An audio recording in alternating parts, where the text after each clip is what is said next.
ഇന്ത്യയും പാകിസ്ഥാനും തമ്മിലുള്ള സംഘർഷ സാധ്യത കനക്കുന്നതിനിടെ വിവിധ സംസ്ഥാനങ്ങളോട് ബുധനാഴ്ച മോക്ക് ഡ്രിൽ നടത്തണമെന്നാവശ്യപ്പെട്ട് കേന്ദ്രം. വ്യോമാക്രമണ മുന്നറിയിപ്പ് സൈറണുകളുടെ പ്രവർത്തനം, സിവിലിയൻസിന് അടിയന്തര സാഹചര്യം നേരിടാനുള്ള പരിശീലനം, അടിയന്തര ഒഴിപ്പിക്കൽ എന്നിവ മോക്ക് ഡ്രില്ലിൽ ഉൾപ്പെടുത്തണമെന്നും കേന്ദ്രം നിർദ്ദേശിച്ചു.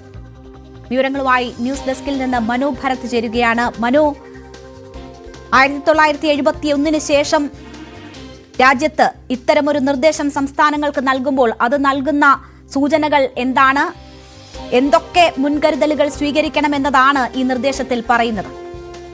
രേണുക, അതിനു മുമ്പ് ഏറ്റവും സുപ്രധാനമായ മറ്റൊരു വിവരം കൂടി പുറത്തു വന്നിരിക്കുന്നു. ഐക്യരാഷ്ട്രസഭയുടെ തലവൻ ആന്റോണിയോ ഗുട്ടറസ് പഹൽഗാം ആക്രമണത്തെ അപലപിച്ചിരിക്കുന്നു.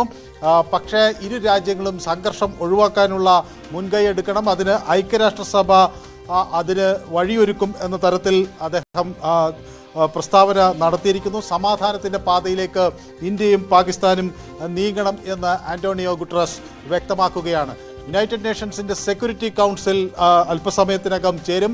ഇന്ത്യ പാകിസ്ഥാൻ വിഷയം അവിടെ ചർച്ചയ്ക്ക് വരും എന്നാണ് മനസ്സിലാക്കുന്നത്. അതോടൊപ്പം രേണുക നേരത്തെ ചോദിച്ചതുപോലെ രാജ്യം വലിയ തയ്യാറെടുപ്പ്. മനു, അതിലേക്ക് പോകും മുൻപ് ഇന്ന് സുരക്ഷാ സമിതി യോഗം ചേരാനിരിക്കെ ഇത്തരമൊരു പ്രഖ്യാപനം അല്ലെങ്കിൽ ഇത്തരമൊരു പിന്തുണ ഇന്ത്യക്ക് നൽകുന്നതിന്റെ സാധ്യതകൾ എന്താണ്? ഇതിനോടകം തന്നെ അന്താരാഷ്ട്ര സമൂഹത്തിന്റെ പിന്തുണ ഉറപ്പാക്കാൻ ഇന്ത്യക്ക് കഴിഞ്ഞിട്ടുണ്ട്. UN-ൽ കൂടി ഒരു മുൻതൂക്കം ഇന്ത്യക്ക് ഉറപ്പിക്കാനാകുമെന്നതിന്റെ സൂചനയല്ലേ? സ്വാഭാവികമായും ലോകരാഷ്ട്രങ്ങൾ ഒരു യുദ്ധം ഒഴിവാക്കണം എന്ന നിലപാടാണ് ശക്തമായി മുന്നോട്ട് വയ്ക്കുന്നത്. സ്വാഭാവികമായും അത് ഈ ഐക്യരാഷ്ട്രസഭയുടെ സെക്യൂരിറ്റി കൗൺസിലും പ്രതിഫലിക്കും എന്നാണ് നമ്മൾ പ്രധാനമായി കണക്കാക്കേണ്ടത്. പക്ഷേ സെക്യൂരിറ്റി കൗൺസിൽ സ്ഥിര അംഗങ്ങളുണ്ട്. അതുകൂടാതെ നമുക്കറിയാം സ്വാഭാവികം അമേരിക്കയും ചൈനയും ഒക്കെ ഉൾപ്പെടെയുള്ള സ്ഥിര അംഗങ്ങളുണ്ട്. പക്ഷേ അതുകൂടാതെയുള്ള നോൺ പെർമനൻ്റ് അംഗങ്ങൾ എന്നിവരുടെ പട്ടികയിൽ പാകിസ്ഥാനുണ്ട്.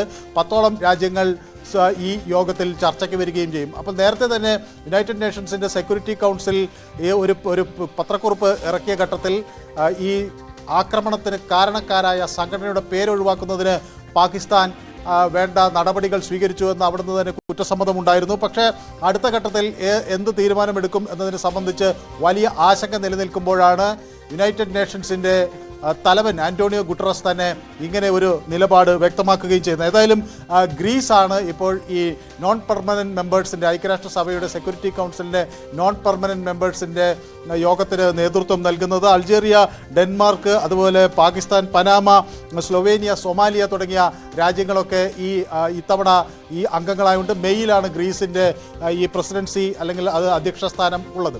സ്വാഭാവികമായും ഇവാഞ്ചലസ്, അതായത് ഗ്രീസിൻ്റെ അംബാസഡർ ഇവാഞ്ചലസ് സോക്രിസ് ആണ് ഇപ്പോൾ അവിടുത്തെ ഈ യോഗത്തിന് അധ്യക്ഷനാകുക.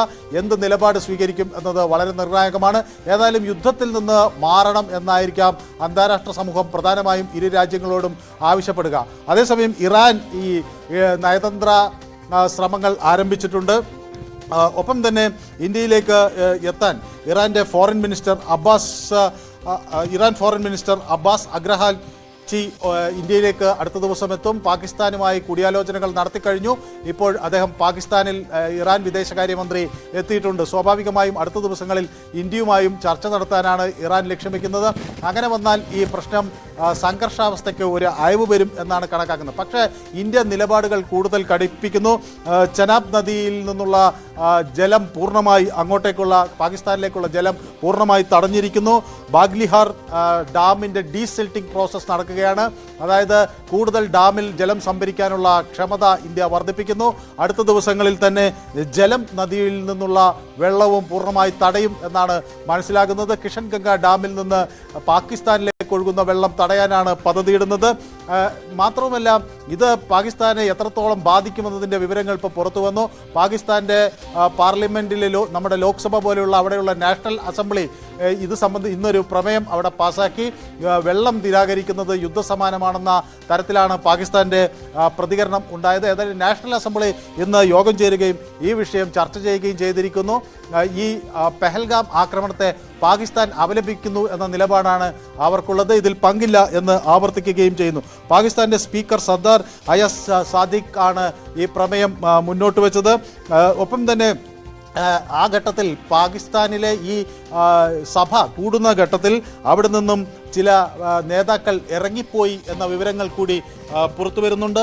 സഭയിൽ വേണ്ടത്ര അംഗങ്ങളില്ല, അതിൽ വേണ്ടത്ര ആളുകൾ അവിടെ സഭയിൽ സന്നിഹിതരായില്ല എന്ന് വ്യക്തമാക്കിക്കൊണ്ടാണ് ജമാഅത്ത് ഉലമ ഇസ്ലാമിൻ്റെ മൗലാന ഫസൽ റഹ്മാൻ സഭ വിട്ട് ഇറങ്ങിപ്പോയത്. ഏതായാലും അദ്ദേഹത്തെ അനുനയിപ്പിക്കാനുള്ള നീക്കം നടക്കുന്നു. പക്ഷേ പാകിസ്ഥാനിൽ നിന്നുള്ള അവിടുത്തെ പ്രതിപക്ഷ നേതാവ് ശക്തമായ നിലപാട് സ്വീകരിക്കണമെന്ന്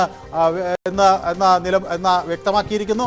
ഇന്ത്യയെ അങ്ങോട്ട് ആക്രമിക്കണം എന്ന നിലപാടാണ് പ്രതിപക്ഷ നേതാവ് അവിടെ സ്വീകരിച്ചത്. പക്ഷേ അത് ഏതായാലും ആദ്യഘട്ടത്തിൽ അംഗീകരിച്ചിട്ടില്ല എന്നാണ് മനസ്സിലാകുന്നത്.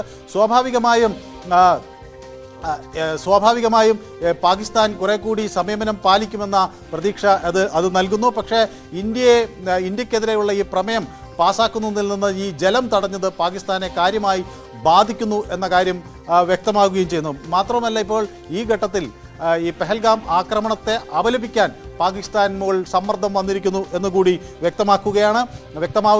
അതേസമയം രാജ്യം വലിയ തയ്യാറെടുപ്പുകൾ നടത്തുന്നു.